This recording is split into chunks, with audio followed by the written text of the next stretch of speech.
নমস্কাৰ, মই বিংকু মোৰ চেনেল আপোনালোক সকলোকে স্বাগতম জনালোঁ। আশা কৰোঁ মোৰ সকলো ফ্ৰেণ্ড ভালে আছে, ময়ো ভালে আছোঁ। ইয়াত লৈছোঁ মই পালেং শাক। এইবোৰ পালেং শাক মানে নতুন নতুন গছৰ মানে একদম মানে ফ্ৰেছ আৰু এইবাৰ ভাবিছোঁ আজি পালেং পুৰিও বনাওঁ, পালেঙৰ অলপ তৰকাৰী বনাওঁ। বলক ভিডিঅ'টো আৰম্ভ কৰিছোঁ। আৰু আপোনালোকে যদি মোৰ ৰেচিপি বা ভিডিঅ'বোৰ চাই ভাল পায় তেনেহ'লে চেনেলটো ছাবস্ক্ৰাইব কৰি থ'ব। বলক আৰম্ভ কৰি দিওঁ আজি কি বনাওঁ।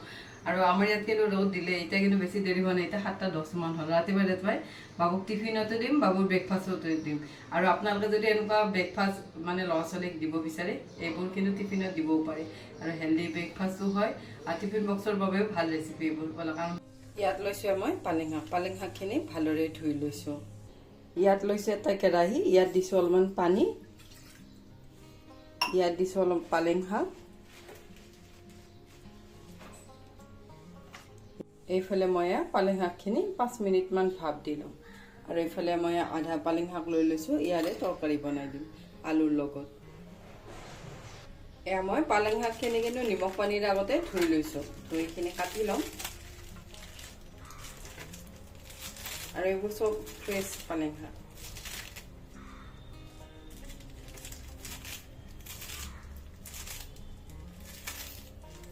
মই গোটেইখিনি পালেং শাকে এনেকুৱাকৈ কাটি লওঁ। এয়া মই পালেং শাকখিনি 5 মিনিটমান ভাপ দি ল'লোঁ। এয়া মই পালেং শাকখিনি প্লেট এখনত উঠাই লৈছোঁ। 5 মিনিট ভাপ দিওঁতে কিন্তু ধুনীয়াকৈ ইয়াত গলি গৈছে শাকখিনি। ইয়াত লৈছোঁ এটা কেৰাহী, ইয়াত দি ল'ম মিঠাতেল, ইয়াত দিছোঁ এটা শুকান জলকীয়া,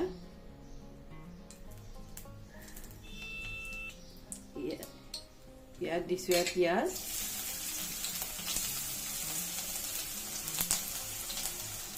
ইয়াত দিছোঁ আলু,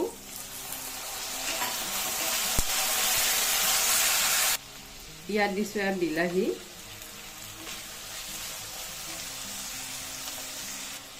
ইয়াতে দিছোঁ অলপ আদা নহৰু, অলপ থেতেলিয়াই দিছোঁ।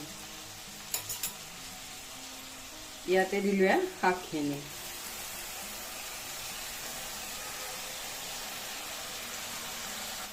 দি গোটেইখিনি ভালদৰে লৰাই দিছোঁ। আৰু এনেকুৱাকৈ যদি আমি পালেং শাক বনাওঁ, ৰুটিৰ লগত, পৰঠাৰ লগত, ভাতৰ লগত, চবৰ লগতে কিন্তু খাই ভাল লাগে। আৰু এইবোৰ কিন্তু চব টিফিন বক্সৰ ৰেচিপি, টিফিনত নিবও পাৰি। মই গোটেইখিনি লৰাই দিলোঁ, লৰাই ইয়াতে মই দিলোঁ নিমখ। আৰু জলদি হৈ যায় এইবোৰ চব্জি। ইয়াতে দিছোঁ অলপ হালধি পাউডাৰ,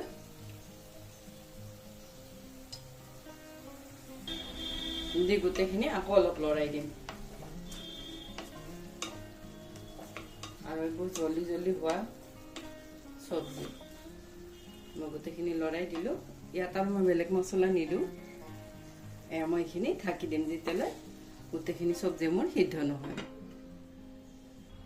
ইয়াতে লৈছোঁ এটা মিক্সাৰ জাৰ, ইয়াতে মই দিলোঁ পালেং শাকখিনি। ইয়াত দিছোঁ অলপমান আদা, ইয়াত দিছোঁ এটা কেঁচা জলকীয়া, ইয়াত মই দিছোঁ 2 টুকুৰামান বৰফ। মই বৰফ দি এইখিনি পেষ্ট কৰি ল'ম। বৰফ দি ল'লে গ্ৰীণ কালাৰটো আমাৰ কিন্তু গ্ৰীণে হৈ থাকে। সেইবাবে যিকোনো চাটনি হওক বা এনেকুৱা যিকোনো ৰেচিপি হওক, যদি আমি বৰফ 2 টুকুৰামান দি লওঁ তেতিয়া গ্ৰীণ কালাৰটো আৰু নষ্ট নহয়। মই এইখিনি পেষ্ট কৰি ল'ম। মই পেষ্টটো বনাই ল'লোঁ। ইয়াত লৈছোঁ এটা মই বাতি, এইটো পেষ্টটো উলিয়াই ল'লোঁ। আৰু এইটো বাতিতে মই আটাখিনিও সানি লওঁ। ইয়াতে দিছোঁ আটা দিলোঁ মই 3 কোৰচ। ইয়াতে দিছোঁ নিমখ, ইয়াতে দিছোঁ অলপ জিৰা,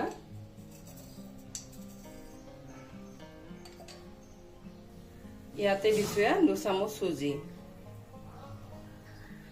ইয়াতে দিছোঁ বগা তিল। বগা তেলটো দিলে ফ্লেভাৰটো খুব ভাল আহে।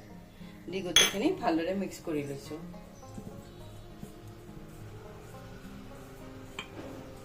মই গোটেইখিনি মিক্স কৰি ল'লোঁ। ইয়াত দিছোঁ মিক্সাৰ জাৰটো খুলি অলপ পানী দি ইয়াৰে এটা কোমল ডো বনাই ল'ম। এয়া মই ডোটো বনাই ল'লোঁ। বনাই 5 মিনিটমান থৈ দিম। চুজিখিনি তেতিয়ালৈ ধুনীয়াকৈ ফুলি যাব।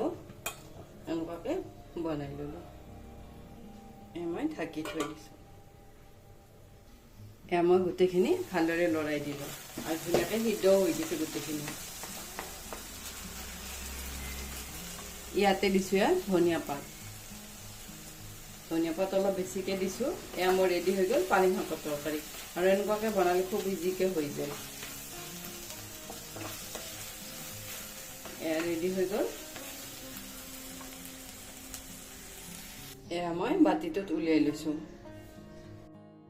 মোৰ আটাখিনিও 10 মিনিটমান হৈ গ'ল মই আৰু এবাৰ সানি লওঁ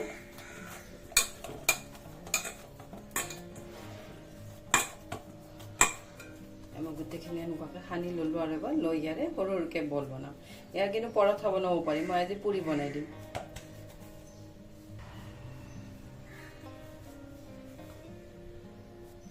মই এনেকুৱাকৈ এটা চাইজতে গোটেইবোৰ পুৰি বনাম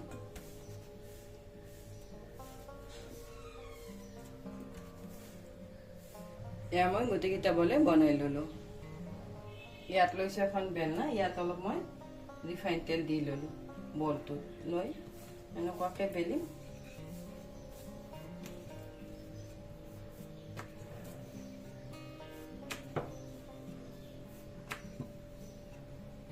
মই এনেকুৱাকৈ বেলি দিলোঁ বাকীবোৰো এনেকুৱাকৈ বেলিম ইয়াত দিছোঁ ৰিফাইন তেলখিনি ভালদৰে গৰম হ'ব দিছোঁ মোৰ তেল গৰম হৈ গ'ল ইয়াতে দিলোঁ পুৰিখন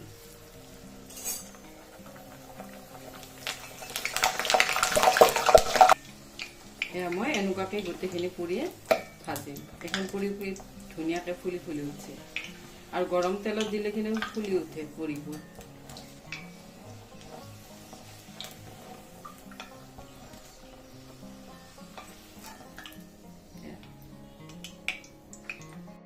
মোৰ এখন পুৰি ৰেডি হৈ গ'ল মই আৰু এখন পুৰি দি দিছোঁ এইখনো এনেকুৱাকৈ ভাজি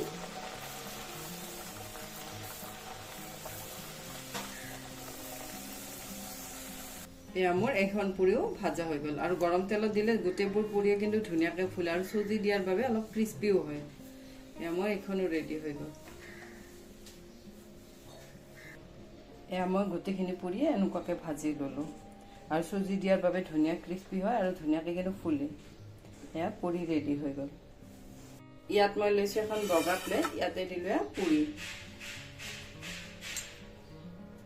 ইয়াতে দিছোঁ তৰকাৰী